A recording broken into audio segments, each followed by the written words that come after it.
This ridiculousness is over. You put a hand on an ICE officer, you're going to prison. You impede an ICE officer, you're going to be prosecuted. When are you going to start? If you're knowing conceal an illegal alien, you're going to go to jail. ICE officers know. Zero tolerance. Border Patrol knows. Zero tolerance. There will be no amnesty.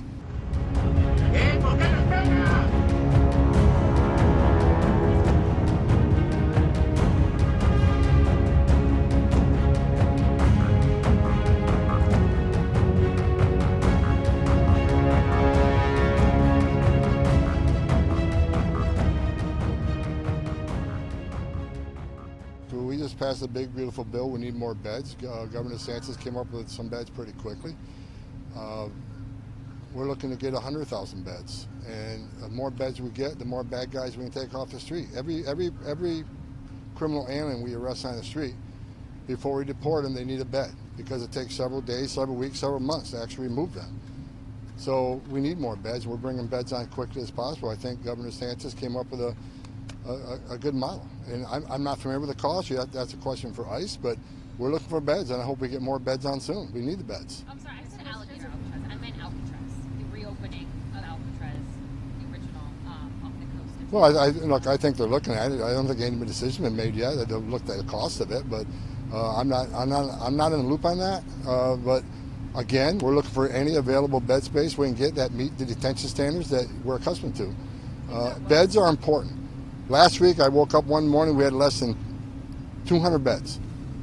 We'll fill them by half the day. So we're constantly having to change flight arrangements and move deportations as quick as we can to empty beds. We shouldn't be in that position. These operations take time. They're well thought out operations. We need to know that there's a number of beds available when we take the bad guys off the street.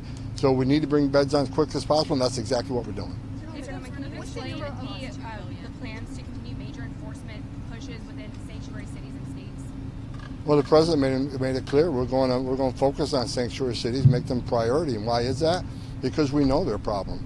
We know they're releasing public safety threats every day because they're sanctuary cities. They're not honorary detainers. We don't have that problem in most of Texas and Florida, for instance. So we can take resources from those areas and put them in areas where we know there's a problem.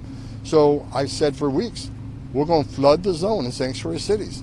You're going to see a record number of agents in the neighborhoods and a record number of agents at work site. If they don't give us the criminal alien the safety and security of county jail, then we're going to go in the neighborhood and find them because we're going to do the job. If we can't find them in the neighborhood, we'll find them at the work site. So sanctuary cities get exactly what they don't want. More agents in the community, which is going to equal more collateral arrest, because when we find a bad guy and he's with somebody that's not a criminal but he's here illegally, they're coming too. So that's the president made that commitment, and I made that commitment, and that's exactly what we're going to do. And we're already doing it. Mr. Homan, if you were talking about beds already.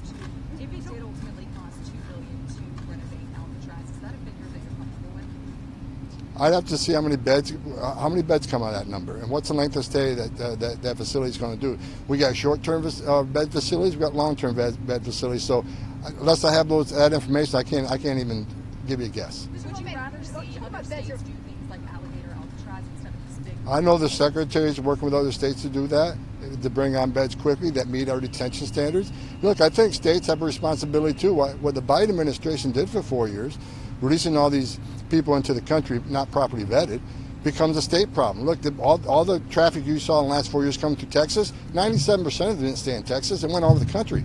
So states have responsibility. States have felt the effect in crime and exhaustion of their social services. So states have a big share of this too. I'm happy that states are stepping up.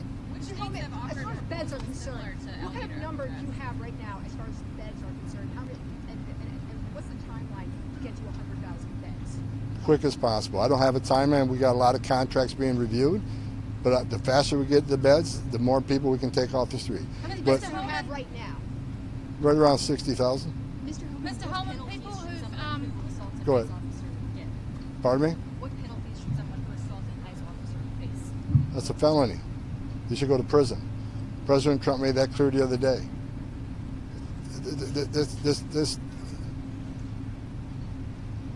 This ridiculousness is over. You put a hand on an ICE officer, you're going to prison. You impede an ICE officer, you're going to be prosecuted. When are you going to start? If you're knowing and conceal an illegal alien, you're going to go to jail. If you throw a stone at an ICE vehicle or an officer, those days are over. They're going to get out of the car, they're going to arrest you. President Trump made that clear the other day. I talked to President Trump about that. Within 15 minutes, he put a tweet out. So the ICE officers know, zero tolerance. Border Patrol knows, zero tolerance.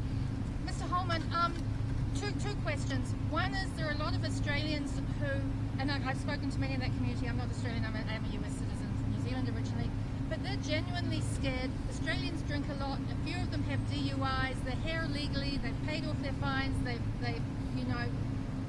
done the restitution thing, but they're still scared they're going to be deported because they had a DUI, say 10 or 15 years ago. Is that true? That's what they're thinking is true. And the second thing is, there was someone arrested today who overstayed his visa.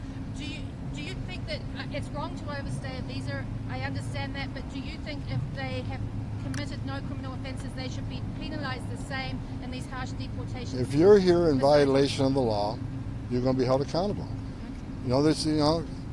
President Trump made clear we're going to prioritize public safety threats and national security threats, but you're in the country legally, you got a problem. That is why we're pushing the CB home map. Put your affairs in order and leave the country, make yourself available for some legal program.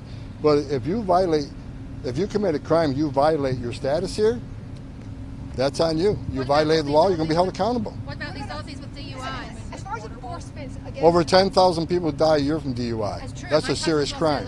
As far as enforcement against mayors who are harboring illegal aliens, when is this going to happen as far as mayors? That's a question for Pam Bondi and DOJ. I've said it from day one, no one's above the law.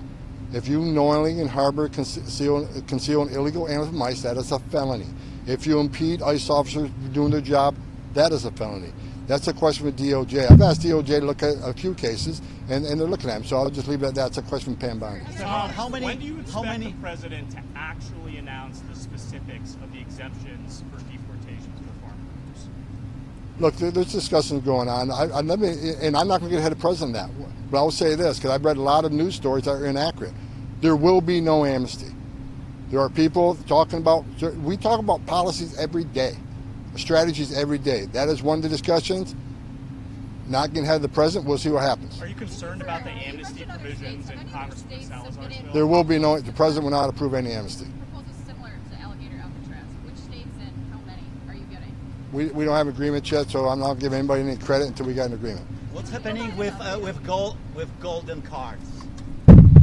President announced a few months ago. Out of my lane. I'm the border czar. Okay. Can you explain how on border wall construction, which regions are seeing that restart, and also how much border wall and how quickly is this moving? Any updates you got on that? No, I know CBP. I talked to CBP this morning. They have a plan. They got a prioritization where they're putting border barriers up based on where they see the biggest need. Wall is being constructed. More water buoys are being put in the water, but that plan is being put together now based on the big beautiful bill. Knowing they have the money available, they're reinstituting that plan. So I don't have the most recent facts on that. Specifically, that funding is going to where you're tracking the border No, wall. no. Which countries these deals with? We have a conversation with a lot of countries, but until we get an agreement, I'm not going to comment who they are.